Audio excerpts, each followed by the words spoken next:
किसी ने जरा सा कुछ कह दिया तो आंखों में पानी आना, भावनाओं को, विशेष रूप से नकारात्मक भावनाओं को नियंत्रित न कर पाना, बिना किसी कारण अपने बच्चों को या किसी की भी बारे में, बच्चों के बारे में, किसी के बारे में चिंता करना, भले ही कुछ मामूली सी गलती हो जाए, खुद को दोषी महसूस करना, यदि ऐसे कोई करता है तब उनका बिग फाइव टेस्ट का न्यूरोटिसिज्म का स्कोर अधिक होने की संभावना होती है।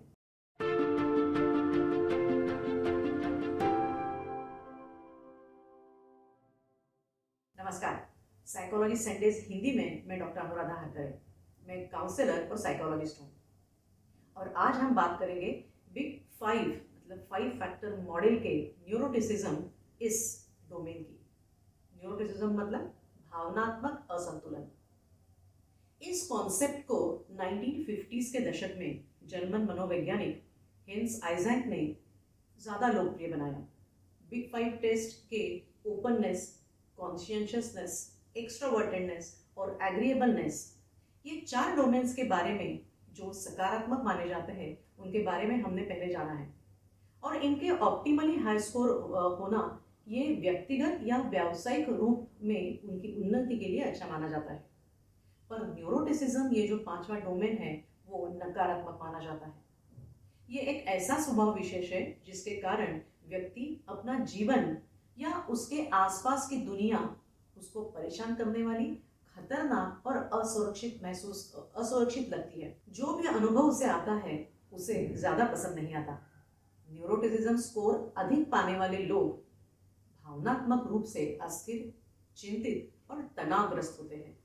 एक तरह से निराशावादी होते हैं, क्योंकि हाई न्यूरोटिसिज्म का मतलब डिस्ट्रेस और डिससैटिस्फैक्शन। वो ओवरऑल खुद से या अपने जीवन से ही असंतुष्ट होते हैं। मामूली शारीरिक परेशानी होने पर भी शिकायत करते हैं। कुछ अनएक्सपेक्टेड स्थिति यदि उनके सामने आती है तो यदि वो सामान्य स्थिति से थोड़ी भी अलग है तो वो बहुत परेशान हो जाते हैं। एंजाइटी, डिप्रेशन, फ्रस्ट्रेशन, गुस्सा, गिल्ट, ऐसी नकारात्मक भावनाओं की तीव्रता उनमें ज़्यादा होती है। साथ में उन भावनाओं को वो ज़्यादातर मन में ही दबा कर रखते हैं। शायद इसी वजह से ऐसे लोगों में बीमारियां जो इंटरनलाइज्ड होती है वो ज़्यादा दिखती है। हमारे आसपास भी ऐसे कई चिंतेश्वर या चिंता देवियां हम देखते हैं, जिन्हें थोड़ा भी कुछ गलत हो जाए तब आगे क्या होने वाला है, मैंने कुछ गलत तो नहीं किया, लोग क्या कहेंगे, इस प्रकार लगातार चिंता करने की आदत होती है। और बेवजह बहुत ज़्यादा सोचना, किसी की कमेंट्स को व्यक्तिगत रूप से लेना, किसी की अप्रिय विचारों या किसी अप्रिय विचारों में व्यस्त रहना, दूसरों के बर्ताव या रिएक्शंस को लाइटली न लेना, ये हाई न्यूरोटिसिज्म लोग जिनका स्कोर ज़्यादा होता है उनका लक्षण होता है। कुछ गलत होने पर भी उनके स्वर में एक अपराधी भावना होती है। किसी बात को लेकर चिंतित होना स्वाभाविक तो है ही, पर लेकिन लगातार चिंता करना न्यूरोटिसिज्म के नकारात्मक प्रभाव का लक्षण होता है। ये न्यूरोटिसिज्म हाई स्कोर रखने वाले लोग फिर कैसा बर्ताव करते हैं। एक तो इन लोगों को हर छोटी चीज में परेशानी होती है। पड़ोस में भौंकने वाले कुत्ते से लेकर उनके घर में यदि कुकिंग गैस खत्म हो गई, बाहर जाते वक्त कभी गाड़ी शुरू नहीं हुई, तो ये लोग बहुत जल्दी इरिटेट होते हैं, संतुलन खो देते हैं, चिड़चिड़ाहट होने लगती है। सिग्नल, रास्ते में ट्रैफिक में सिग्नल ग्रीन होने पर भी यदि सामने वाली गाड़ी 1 सेकंड के लिए भी आगे नहीं गई तो इनकी जुबान से अपशब्द निकल आते हैं। मामूली कारणों से माथा भड़काने वाले ये लोगों का न्यूरोटिसिज्म स्कोर अधिक हो सकता है। एक और महत्वपूर्ण विशेषता इनकी यह होती है कि ये लोग हमेशा शारीरिक तौर पे कुछ बीमारियों की शिकायत करते रहते हैं। कभी ये दुख रहा है, कभी वो दुख रहा है, उन्हें विश्वास ही नहीं होता कि उन्हें कोई बीमारी नहीं है और इसीलिए अलग अलग डॉक्टर के पास जाते रहते हैं, लगातार चेकअप करते रहते हैं। पर दूसरे लोगों को इनका ऐसा बर्ताव थोड़ा सा इरिटेटिंग हो सकता है। यदि किसी पेरेंट का न्यूरोटिसिज्म स्कोर हाई है तो अति चिंता के कारण अपने बच्चों को छोटी छोटी चुनौतियों का सामना भी स्वीकार करने नहीं देते। चुनौतियों की बात तो दूर रही, उन्हें एक पल भी अपने से दूर करना, अकेले छोड़ना उनको अच्छा नहीं लगता। चाहे बगीचे में वो अकेले खेलने की अनुमति ही है। उनकी सुरक्षा को लेकर बहुत ज़्यादा चिंता करना आंखों में तेल डालकर उनकी देखभाल करना, ऐसे हेलीकॉप्टर पेरेंटिंग वो करते हैं। पर इसीलिए उनके बच्चों में आत्मविश्वास कम होता है, निर्णय लेने की क्षमता कम होती है और वो भी चिंतित रहते हैं। इसके अलावा माता पिता अपनी भावनाओं को नियंत्रित करने में असमर्थ होते हैं, इसलिए बच्चों को भी भावनाओं को कैसे नियंत्रित करना है वो समझ में नहीं आता।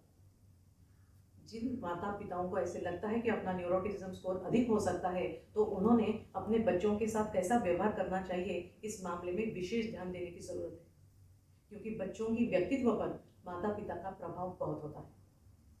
देखा जाए तो किसी की जिंदगी रेड कारपेट पर चलने जैसी होती ही नहीं है, कभी कभी परेशानी तो सबको होती है।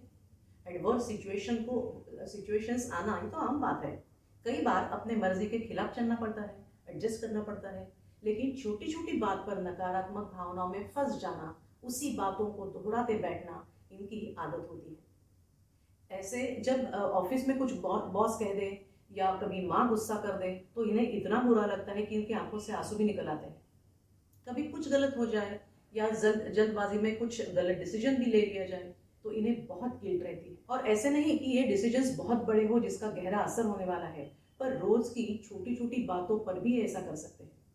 जैसे सब्जी मंडी में उन्होंने कभी 50 रुपए किलो प्याज खरीद लिए और आगे जाके उनको पता चला कि वो तो 40 रुपए मिलने वाले हैं, तो उनको लगता है कि मैंने बेकारी पैसे ले लिया, उसी बात की उनको गिल्ट आती है। ये सेल्फ डाउट में भी बहुत रहते हैं, बेवजह उनका किसी भी कारण से पूरा दिन खराब हो सकता है और इनके चिड़चिड़ापन से या उनका लटका हुआ चेहरा देखकर उनके साथ जो होते हैं उनका भी दिन खराब जाता है। पर इन्होंने ये नहीं भूलना चाहिए कि लगातार ऐसी पेसिमिस्टिक सोच के कारण, ऑब्सेसिव नेगेटिव थिंकिंग के कारण ये लोग डिप्रेशन या मूड डिसऑर्डर के शिकार होने के चांसेस ज़्यादा होते हैं। सामान्य रूप में किसी समस्या या नकारात्मक घटना का समाधान खोजने के बजाय ये लोग नकारात्मक भावना में ज़्यादा रहते हैं और उनकी शिकायत करते हैं। देखा जाए तो जिनका न्यूरोटिज्म स्कोर हाई होता है उनकी पर्सनालिटी वार्म नहीं होती, इंटरपर्सनल रिलेशन में भी तकरार होती रहती है। और दूसरी ओर न्यूरोटिज्म स्कोर जिनका कम होता है वैसे लोग स्वभाव में संतुष्ट, आत्मविश्वास से भरे होते हैं, कठिन परिस्थितियों में भी शांत दिमाग से सोचने में सक्षम होते हैं, भावनाओं को अपने संतुलित रख सकते हैं, खुश होते हैं, बहुत खुश हुए, बहुत दुखी हुए, बहुत गुस्सा आया, ऐसा इनके साथ शायद ही होता है। स्वभाव विशेष चाहे जो भी हो, यदि व्यक्तिगत या व्यावसायिक क्षेत्र में घातक है तो उन्हें बदलने का, वो स्वभाव विशेष को बदलने का प्रयास हमें जरूर करना चाहिए, क्योंकि व्यक्ति का स्वभाव एक रिलेटिवली स्थिर होने के बावजूद कोई पत्थर की लकीर तो है नहीं कि हम उसे बदल नहीं सकते। इच्छा और प्रयास के साथ व्यक्तित्व के दोषों को हम निश्चित रूप से कम कर सकते हैं, हमें बेहतर बना सकते हैं, रिश्तों की नकारात्मकता कम कर सकते हैं। पर उसके लिए बिग 5 के सभी घटकों में अपना स्कोर कहाँ है ये हमें देखना होगा। उन फैक्टर्स के वर्णन के अनुसार हम किस स्केल में आते हैं, हमें बदलने की ज़रूरत है क्या, ये सोचना होगा। और सभी फैक्टर्स को यदि एक साथ देखा जाए तो एक उम्दा व्यक्तित्व पाने के लिए क्या करना होगा ये हम देखेंगे अगले एपिसोड में, इसलिए अगला एपिसोड देखना ना भूलें। पर आज का एपिसोड कैसा लगा ये कमेंट बॉक्स में ज़रूर लिखें। अच्छा लगा तो शेयर करें, लाइक करें और साइकोलॉजी संडेज हिंदी चैनल के बारे में आपके सभी दोस्तों को, रिश्तेदारों को बताएं। So stay tuned and thanks for watching.